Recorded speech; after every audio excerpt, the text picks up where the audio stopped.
lekin birinchi qadamga qo'yish uchun oila tadbirkorlik kreditimiz ham bor. O'zingizga beradigan bo'lsak, birinchi hokim yordamchiga borib uchraysiz, hokim yordamchimiz ko'rib, o'rganib turib, nimadir tadbirkorligiga pul ajratib beradi.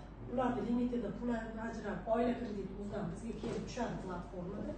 Platformada tushgandan keyin qo'lingiz olib borib, yagona darchadan kulich olasizlar.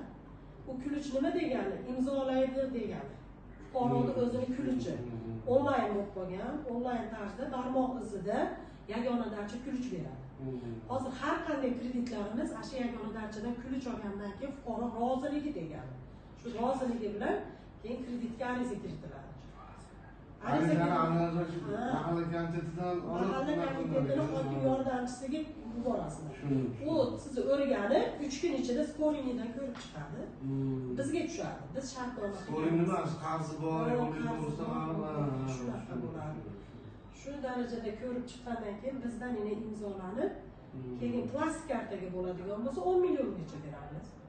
Naqd pulimiz 5 milliongacha, 1 milliondan 5 milliongacha. 10 milliongacha kartaga. 10 milliondan yuqorisi ta'minotchiga o'tadi. Smart marketdan o'tgan ta'minotchiga beriladi.